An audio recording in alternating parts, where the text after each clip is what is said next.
Hello and welcome to the Chivalry to Survivor runs. Today's map is Dark Forest and I'm playing with a Greatsword, my favorite weapon. I'm quite proficient with this weapon. I've clocked more hours on this weapon than with any other. So without further ado, let's begin commenting the round itself. In the beginning there is of course a melee next to a caravan, and we were able to, I was able to get a lot of kills, mainly going behind the enemies and sometimes getting the last hit, sometimes delivering additional damage.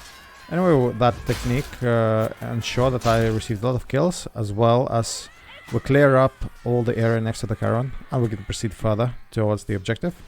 And the objective is to break down the barricades. Not sure if I will be able to make it in time, because our team is making a number on it, so just one array of spikes left, and now it will be gone too. Was able to hit the spikes as well as deliver damage to the enemy, just with a wide circular motion with my sword. That's why swings are very good. If you are able to hit multiple opponents or objective at the same time. However, when there are friendlies, more often than not you deliver additional team damage to the friendlies. So be careful when using swings. Sometimes it's very good and beneficial, but sometimes overheads and stabs are preferred instead. Now additional enemy was caught off guard in this position. Not sure what he was doing here. Regardless, I can go always behind the enemies and score additional kills, which is my favorite way of gathering out of kills and joining the fight with great advantage and retreat unscathed. Now we were able to get rid of enemies next to the caravan, but I saw additional spawn wave is coming, so instead of rushing headlong into that big blue mass, I decided to go around. That way it is more secure, and I can assess the situation when I need to go in and deliver damage and then to get out. I see enemies healing. He's healing way out of position. Easy kill. Again, when behind the enemy, unfortunately he died before I came to him. Not for the rescue, for the last kill. Enemy tried to heal again. Not sure why. People, it seems like to go and heal on open fields or in a plain sight, at least for me. And I consider those easy pickings, so go for the low-hanging fruit first, because after they are healed, they'll definitely join the fight. So pick the weak ones and try to get rid of them first. Again, I saw enemy was low on HP, was able to get to the high ground and then attack from above. Now this is a bit tricky. There are two enemies here, so I was not able to get here in time because friendly had died. But since one was damaged, he just politely did not participate in the fight. Instead decided to wait until I finished his teammate and then joined in himself. And he met exactly the same fate as his friend. So yeah, you have to help your teammate or else you'll suffer the fate similar to your teammate. That's what we can gather from this experience. So no more enemies next to the cart, next to the objective. So we have to push it.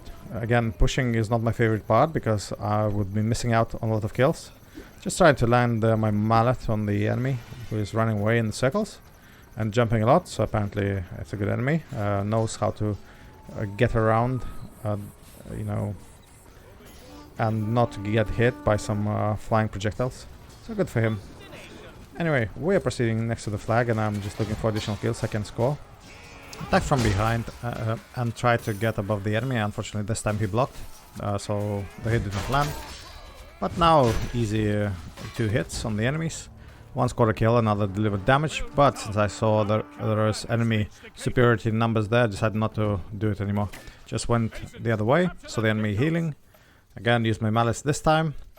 Unfortunately, could not land the first one, but the second did land and finish the job. So mallet does incredibly a lot of damage, especially for armored opponents. So use them always. Don't throw your main weapon away if you have something throwable to throw. Because your main weapon should be, you know, by your side all the time. And throw it as a last resort.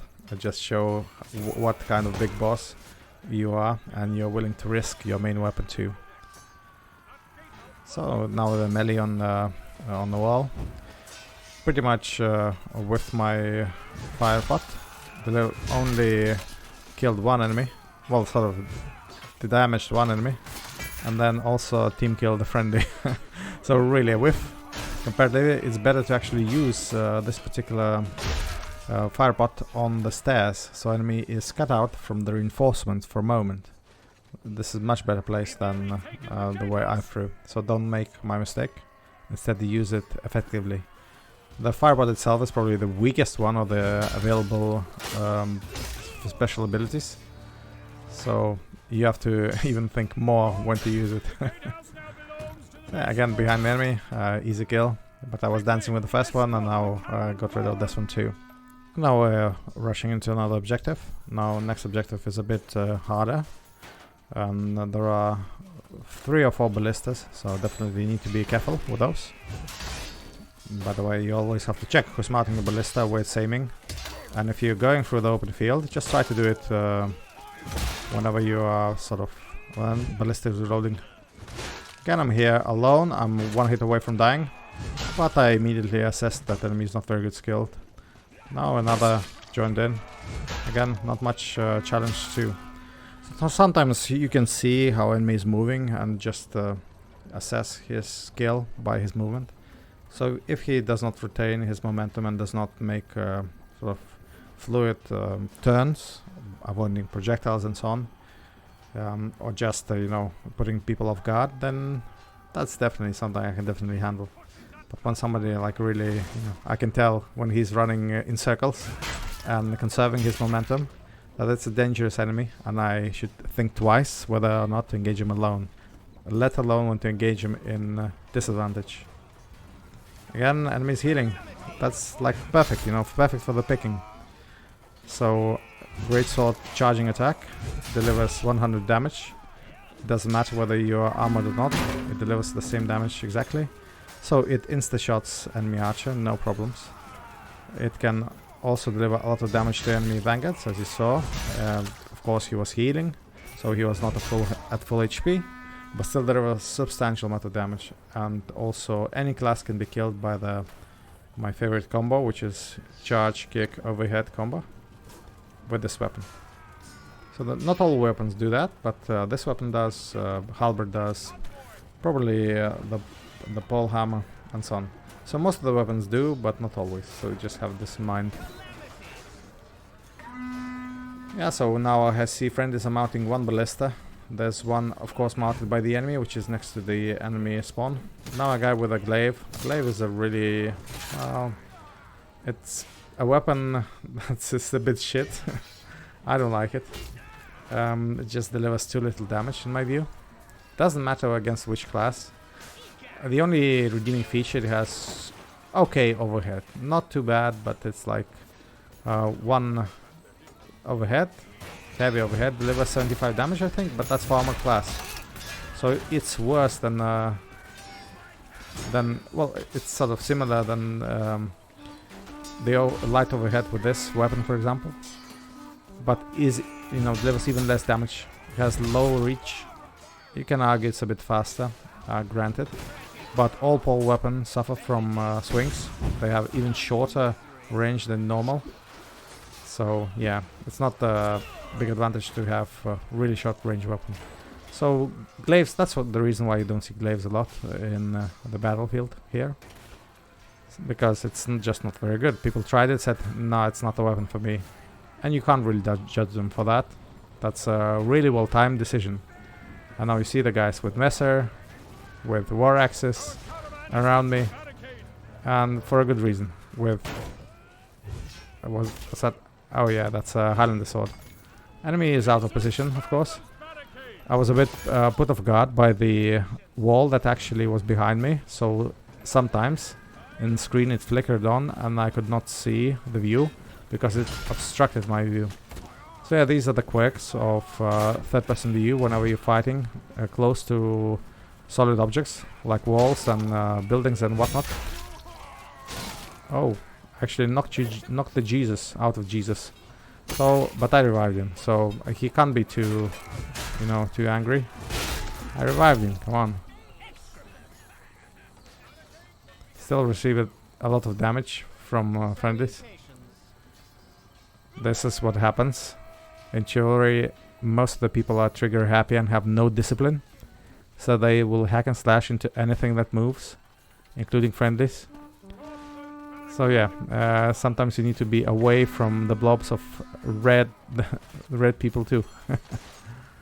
Yeah, that's what I try to do sometimes. Not always, but sometimes it helps. That's why I'm a loner going around and trying to just lower the population of the blue team. By the way, Dark Forest is a perfect map where the dark skin comes in handy.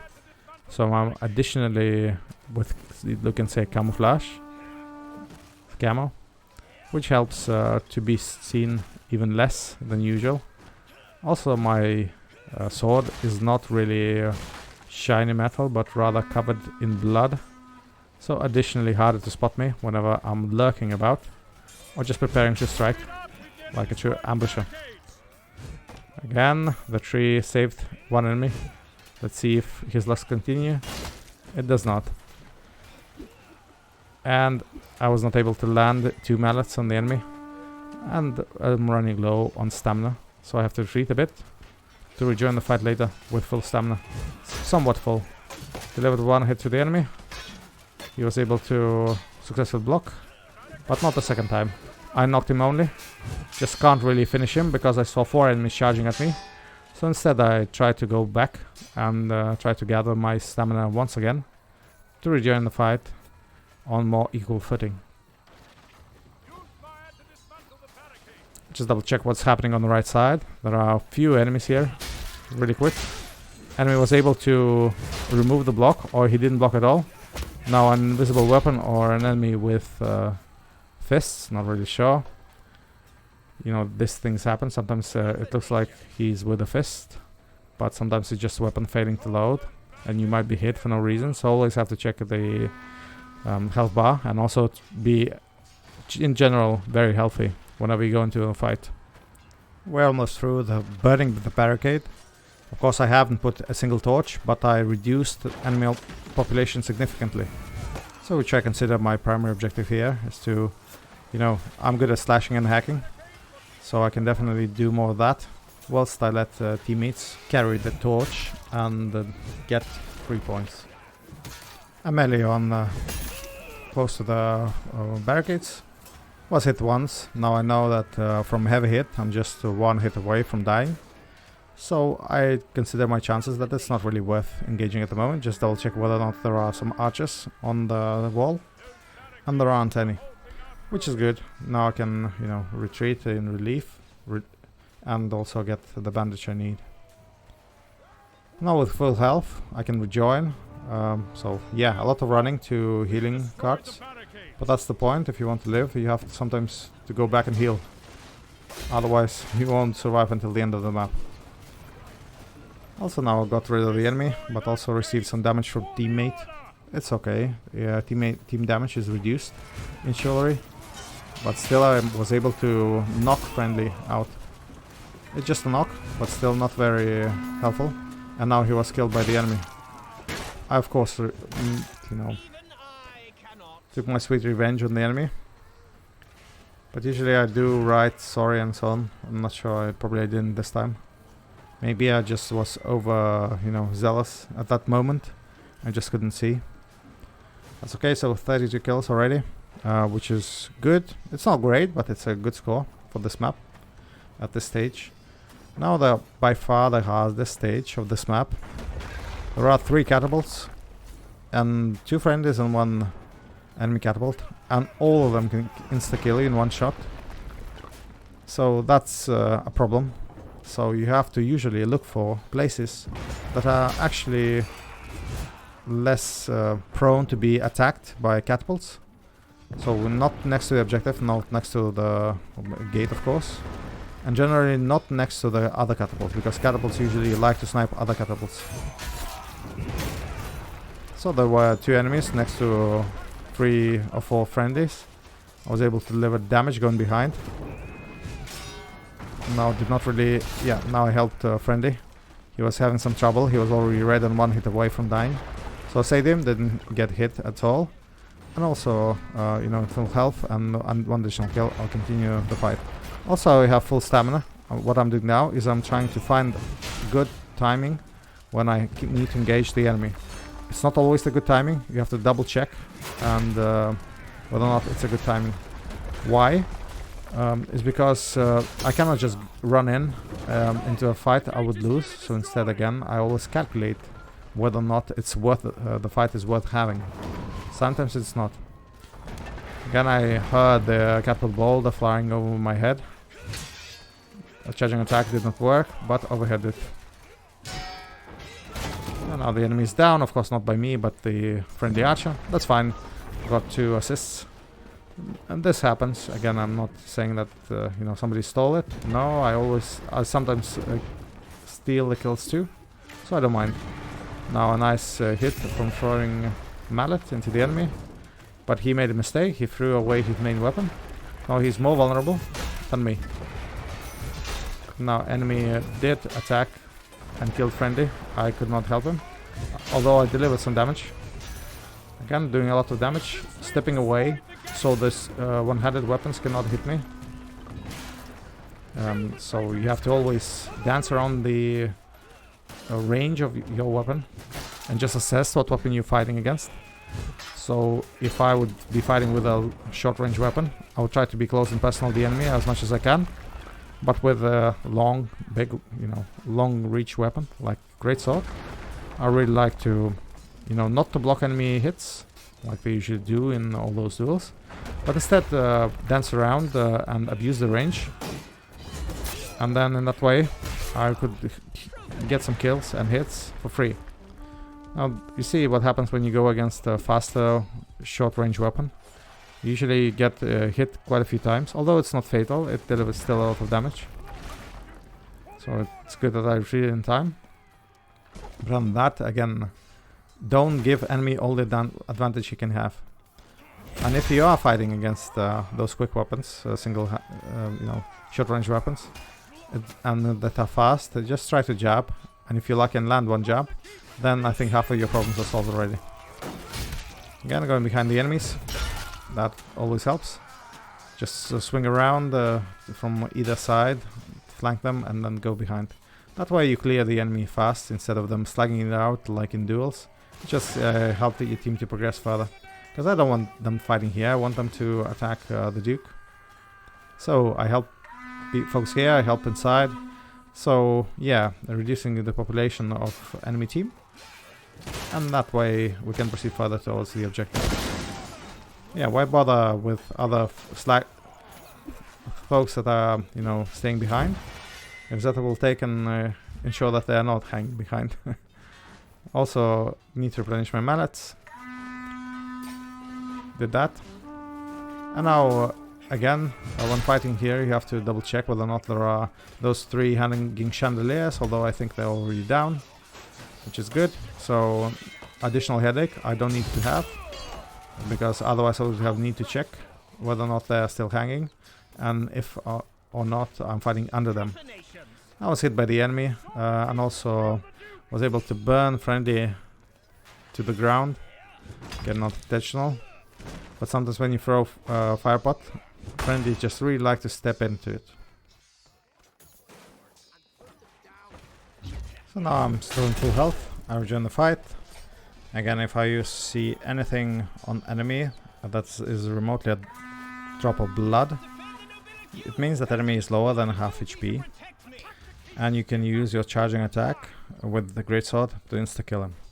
So have this in mind whenever you're picking out the targets whom you want to charge. Of course, it goes without saying, any archer, doesn't matter whether or not he's with blood on his tunic or not, you would insta-kill regardless, as long as you land your hit. Now I go behind the enemy. This is the enemy with a sword, otherwise it would have taken a long time for our team to push through. But now with me present there, we quickly dispatch 2 enemies. Now I'm go to the right side, and I see 3 enemies and just 2 friendlies. Let's see if I can assist. So 1 kill, there's 2 kills, and let me help with the 3rd one.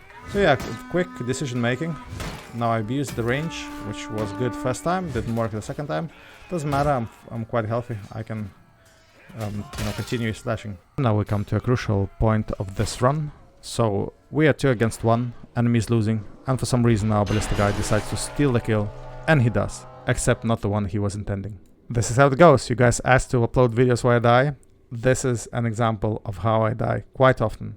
With a good weapon, hit in the back by friendlies. Still, you can see over 10,000 points of damage given, and only 1,000 got hit in return. So that's 1 to 10 ratio. 51 kills and 1 death at the very last stage of the map. I hope you enjoyed it, guys, as much as I did, except the last few seconds. And I see you next time.